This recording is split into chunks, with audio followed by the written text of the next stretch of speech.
नमस्कार, ज्ञान समग्र चैनल पर आपका स्वागत है। साल 2020 बीतने वाला है और 2021 आने वाला है, जिसका हम सभी बड़ी बेसब्री से इंतजार कर रहे हैं, क्योंकि साल 2020 पूरी दुनिया में किसी के लिए भी अच्छा नहीं रहा।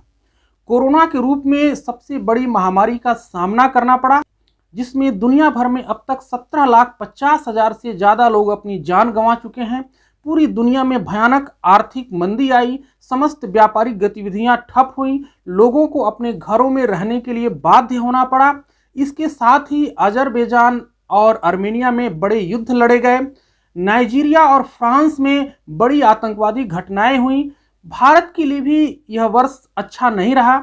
एक तरफ जहां कोरोना जैसी बड़ी महामारी, जिसमें 1,47,000 से अधिक लोग अब तक जान गंवा चुके हैं, साथ ही लाखों मजदूरों को बेघर होकर के शहरों से हजारों किलोमीटर दूर पैदल चल करके अपने घर पहुंचना पड़ा। इसके साथ भारत और चीन के बीच भयानक गतिरोध हुआ, जिसमें कई भारतीय सैनिक मारे गए। भारत की अर्थव्यवस्था डाउन गई और इसके साथ कहीं चक्रवात, कहीं अन्य प्राकृतिक आपदाएं आई। बहरहाल हम पुरानी बातों को भूलते हैं और नई आशा भरी उम्मीदों के साथ नए वर्ष के बारे में सोचते हैं। आइए देखते हैं कि हम नया वर्ष क्यों मनाते हैं। वास्तव में मनुष्य का स्वभाव बड़ा ही उत्सवधर्मी होता है। जब भी मनुष्य के जीवन में कुछ नया होता है, वह उसे सेलिब्रेट करने का बहाना ढूंढता है। इससे जीवन की एक रास्ता समाप्त होती है और जीवन को एक रिफ्रेश मिलता है।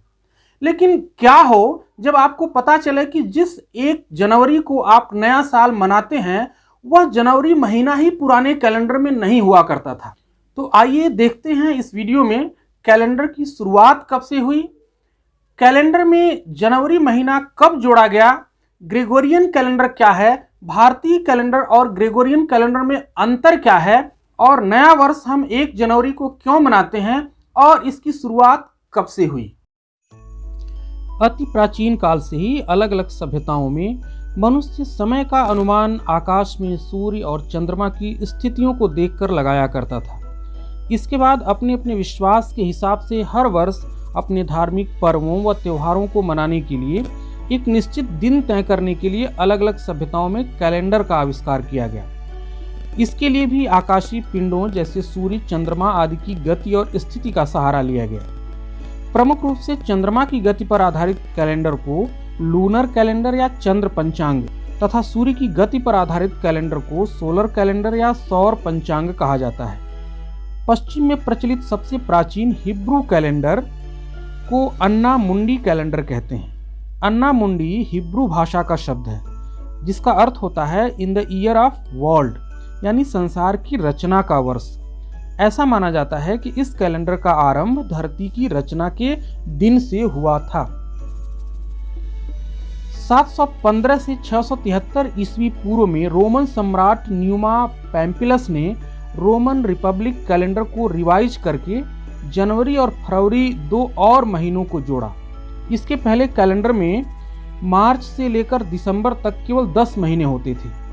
जनवरी महीने का नाम रोमन देवता जेनस के नाम पर रखा गया, जिन्हें शुभारंभ का देवता माना जाता है। जैसे भारतीय संस्कृति में गणेश जी को आरंभ का देवता माना जाता है और किसी काम की शुरुआत करने को श्री गणेश करना भी बोलते हैं। 45 ईस्वी पूर्व में रोमन सम्राट जूलियस सीजर ने चंद्र वर्ष पर आधारित हिब्रू या अन्ना मुंडी कैलेंडर के स्थान पर सूर्य पर आधारित सोलर कैलेंडर बनवाया। इसे जूलियन कैलेंडर कहा गया। सीजर के ज्योतिषविद सोसियोजिनस का मानना था कि पृथ्वी सूर्य की परिक्रमा 365.25 दिन में पूरी करती है। अतः इस अवधि को 12 महीनों में बांटा गया और जनवरी का वर्ष पहला महीना माना गया। 0.25 को एडजस्ट करने के लिए हर चौथे वर्ष लीप ईयर की व्यवस्था की गई। जूलियन कैलेंडर का 7वां और 8वां महीना मुख्य हार्वेस्टिंग महीना होता था, जिसका रोमन नाम क्वांटियस और सिक्सटियस था। यहाँ एक इंटरेस्टिंग फैक्ट बता देना जरूरी है। रोमन भाषा के अनुसार क्वांटियस का अर्थ 5वां और सिक्सटियस का अर्थ होता है छठा। क्योंकि प्राचीन रोमन कैलेंडर में मार्च से लेकर दिसंबर तक केवल 10 महीने होते थे, उसके हिसाब से क्वांटियस 5वां और सिक्सटियस 6वां महीना होता था। इसी तरह सितंबर 7वां, अक्टूबर 8वां, नवंबर 9वां और दिसंबर 10वां महीना होता था। लेकिन बाद में जनवरी फरवरी 2 और महीने को जोड़ने के बाद जनवरी को वर्ष का पहला महीना माना गया। इससे अन्य महीनों का स्थान बदल गया और इसके वास्तविक अर्थ से इनका संबंध खत्म हो गया। जूलियस सीजर के बाद उसके सम्मान में उसके नाम पर क्वांटियस महीने का नाम जुलाई कर दिया गया, जो 31 दिन का होता था। सीजर के बाद उसका उत्तराधिकारी अगस्टिन गद्दी पर बैठा। उसने भी सीजर की नकल की और 60 महीने का नाम बदलकर अपने नाम पर यानी अगस्त रख दिया। इसमें भी दिनों की संख्या 30 के बदले 31 कर दी गई। अगस्त में दिन की संख्या 30 के बदले 31 करने के लिए किसी एक महीने से एक दिन कम करना पड़ा, अतः फरवरी से एक दिन हटाकर 28 दिन का कर दिया गया। इसके पहले फरवरी 29 दिन की और लीप ईयर में यह 30 दिन की हुआ करती थी। अब आइए डेट सिस्टम को समझ लेते हैं। यहाँ बता दें कि कैलेंडर में एक वर्ष में महीनों तथा प्रत्येक महीनों में दिन की संख्या और दिनों के नाम दर्शाए जाते हैं, लेकिन इससे ऐतिहासिक घटना की तिथि नहीं बताई जा सकती। इसके लिए दिन और महीने के साथ एक ऐसे वर्ष की भी जरूरत होती है जिसे रेफरेंस पॉइंट के रूप में लिया जाए और जो किसी कैलेंडर सिस्टम का पहला वर्ष हो। ठीक वैसे ही जैसे हर महीने की पहली तारीख होती है और हर वर्ष का पहला महीना होता है। फॉर एग्जाम्पल, मैं कहूँ कि मेरा जन्म 5 जुलाई को हुआ था, तो इससे कुछ भी पता नहीं चलता, क्योंकि 5 जुलाई तो हर साल ही आता है।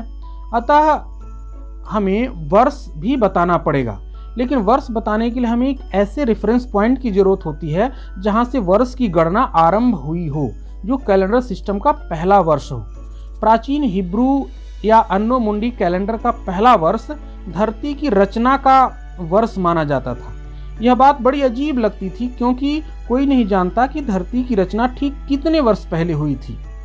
प्राचीन मिस्र और मेसोपोटामिया की सभ्यताओं में महान राजाओं के गद्दी संभालने के वर्ष को ही रेफरेंस ईयर के रूप में लिया जाता था। जैसे फला घटना फला राजा के गद्दी पर बैठने के 5वें वर्ष के बाद 30 मई को संपन्न हुई थी। प्राचीन रोमन साम्राज्य के पतन और ईसाई धर्म के प्रसार के बाद 525 ईस्वी में पुजारी डायनोसियस ने एक नया डेट सिस्टम चलाने का प्रस्ताव रखा, जिसे अन्नो डोमिनी कहा गया। अन्नो डोमिनी भी हिब्रू भाषा का शब्द है, जिसका अर्थ होता है in the year of our Lord. Dionysius ने लॉर्ड जीसस क्राइस्ट यानी ईसा मसीह के जन्म के वर्ष से वर्ष की गणना आरंभ करने का प्रस्ताव रखा। इस बात में मूल समस्या यह थी कि किसी को यह पता नहीं था कि ईसा मसीह का जन्म ठीक किस वर्ष हुआ था। ईसाई धर्म के अलग अलग ग्रंथों के अनुसार ईसा मसीह का जन्म वर्ष 3 BC से लेकर के 33 AD के बीच हो सकता था। डायनासियस ने अपने समकालीन पोप से राय मसौदा करके इसी में से किसी एक निश्चित वर्ष को ईसा मसीह का जन्म मान करके या ईसा मसीह का जन्म वर्ष मान करके उसे वर्ष 1 मान लिया गया। इस प्रकार एक नए डेट सिस्टम का जन्म हुआ। तो इससे यह पता चलता है कि ईसा मसीह का जन्म ठीक वर्ष 1 या सन 1 में नहीं हुआ था, बल्कि इसके आसपास आगे पीछे 3 से लेकर के 33 वर्ष के बीच में हुआ था। वर्ष 1 के पहले की तिथियों को बताने के लिए BC यानी बिफोर क्राइस्ट कह करके संबोधित किया जाने लगा, जिसे हिंदी में ईसा पूर्व कहते हैं। वर्ष 1 या उसके बाद की तिथियों को AD यानी अन्ना डोमिनी कहा जाने लगा, जिसे हिंदी में ईसवी सन कहते हैं। आजकल BC के लिए एक नया टर्म BCE यानी बिफोर कॉमन इरा या बिफोर करेंट इरा कहा जाता है। इसी तरह से AD के स्थान पर एक नया टर्म आ रहा है CE यानी कॉमन इरा या करेंट इरा। अब देखते हैं ग्रेगोरियन कैलेंडर क्या होता है। ग्रेगोरियन कैलेंडर 1582 ईस्वी में पोप ग्रेगरी ने अन्ना डोमिनी डेट सिस्टम के साथ जूलियन कैलेंडर को मिला करके और उसे और व्यवस्थित करके बनाया था। जूलियन कैलेंडर में एक वर्ष में 365.25 दिन माना गया था, जिसमें थोड़ी अशुद्धि थी। पोप ग्रेगोरी ने इसकी सटीक गणना करके इसे 365.242199 दिन बताया। इस गणना से पता चला कि जूलियन कैलेंडर हर वर्ष 11 मिनट आगे चला जाता था। इस हिसाब से पिछले 1500 वर्षों में 10 दिन जूलियन कैलेंडर आगे चला गया था। अतः जूलियन कैलेंडर से 10 दिन घटा करके ग्रेगोरियन कैलेंडर को 1582 से लागू किया गया। इसे यूरोप के कई देशों ने लागू किया। अतः यह भी एक इतिहास का इम्पोर्टेंट फैक्ट है कि जिन देशों में पहली बार ग्रेगोरियन कैलेंडर लागू किया गया, वहाँ एक वर्ष ऐसा भी था जो 365 की बजाय केवल 355 दिन का था। अब आइए असल सवाल पर चर्चा करते हैं कि नया वर्ष 1 जनवरी को ही क्यों मनाया जाता है।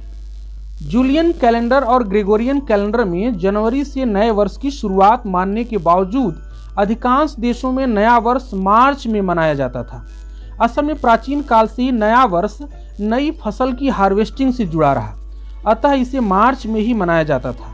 कुछ ईसाई बहुल देशों में 25 दिसंबर यानी ईसा मसीह के जन्म से नया वर्ष मनाए जाने की परंपरा रही, तो कुछ देशों में ईस्टर संडे से नया वर्ष मनाने की परंपरा रही।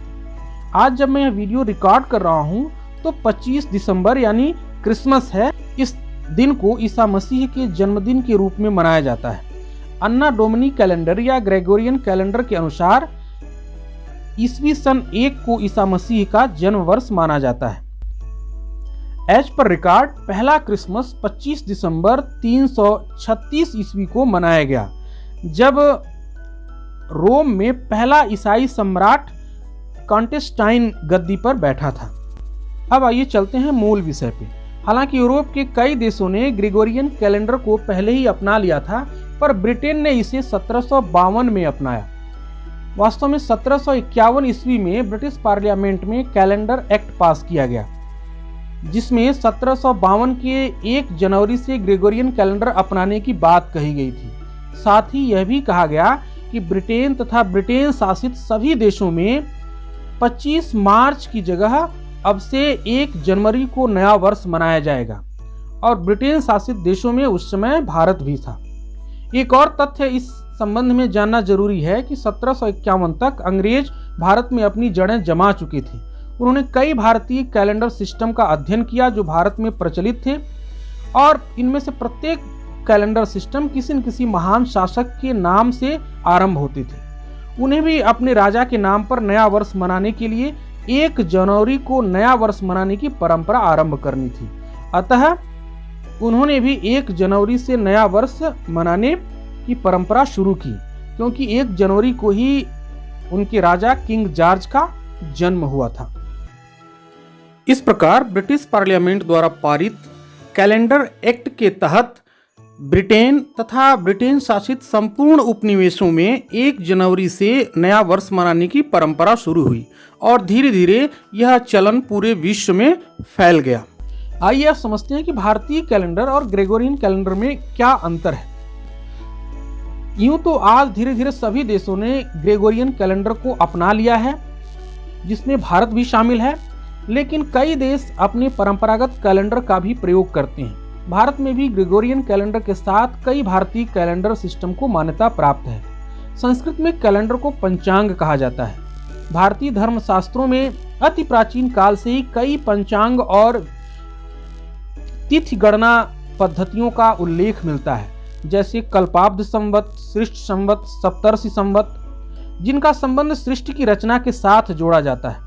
अलग अलग युगों से संबंधित भी अलग अलग पंचांग प्रणाली का उल्लेख मिलता है, जैसे सतयुग में ब्रह्म संवत, त्रेता में परशुराम संवत, श्री राम संवत, द्वापर में युधिष्ठिर संवत, कलयुग में कलि संवत और विक्रम संवत। वर्तमान में प्रचलित और प्रामाणिक सबसे प्राचीन पंचांग विक्रम संवत पर आधारित पंचांग है, जिसकी शुरुआत ईस्वी से 57 वर्ष पूर्व तब हुई थी जब वैशाली के राजा विक्रमादित्य गद्दी पर बैठे। ग्रेगोरियन कैलेंडर में जहां केवल तिथि, माह और वर्ष की जानकारी मिलती है, वहीं विक्रमीय पंचांग से तिथि, माह, वर्ष और ग्रह नक्षत्रों की स्थिति, इन 5 चीजों की जानकारी का पता चलता है। इसी से इसे पंचांग कहते हैं। हिंदू धर्म के समस्त धार्मिक पर्वों, त्योहारों और ज्योतिषीय गणना के लिए इसी पंचांग का उपयोग किया जाता है। ग्रेगोरियन कैलेंडर जहां सौर गणना पर आधारित है, वहीं विक्रमीय पंचांग सूर्य और चंद्रमा दोनों की गति पर आधारित है। माह की गणना चंद्रमा के आधार पर तथा वर्ष की गणना सूर्य के आधार पर होती है। इसके साथ ग्रहों और नक्षत्रों का भी ध्यान रखा जाता है। यही कारण है कि इसके प्रत्येक दिन की अवधि तथा तिथियां आगे पीछे होती रहती हैं। उदाहरण के तौर पर चंद्रमा पृथ्वी का एक चक्कर 28 दिन में लगाता है, अतः एक चंद्रमास 28 दिन का होता है। इस हिसाब से 12 महीने में 28 × 12 यानी 336 दिन ही होंगे, जो एक सौर वर्ष यानी 365 दिन से 29 दिन कम है। इसकी पूर्ति के लिए अधिमास के रूप में एक 13वां महीना भी जोड़ा जाता है। विक्रमीय पंचांग के अनुसार नया वर्ष चैत्र मास की प्रतिपदा से शुरू होता है, जिसे हिंदू नववर्ष के रूप में मनाया जाता है। अंग्रेजी कैलेंडर से यह तिथि हर वर्ष बदलती रहती है। इसके अतिरिक्त शक संवत पर आधारित पंचांग भी यहाँ प्रचलित है, जिसका आरंभ 78 ईस्वी में तब हुआ जब शालिवाहन राजा ने शकों पर विजय प्राप्त की थी। 1957 में भारत सरकार ने शक संवत पर आधारित पंचांग को राष्ट्रीय पंचांग घोषित किया। तब से सभी राजपत्रों, आकाशवाणी, सरकारी अभिलेखों में इसका उल्लेख ग्रेगोरियन कैलेंडर के साथ किया जाता है। यह कैलेंडर सौर गणना पर आधारित है। इसके अतिरिक्त भारत में बौद्ध संवत, जैन धर्म के प्रवर्तक महावीर स्वामी के नाम पर वीर संवत, इस्लाम के नाम पर हिजरी संवत आदि कई अन्य पंचांग भी प्रचलन में हैं।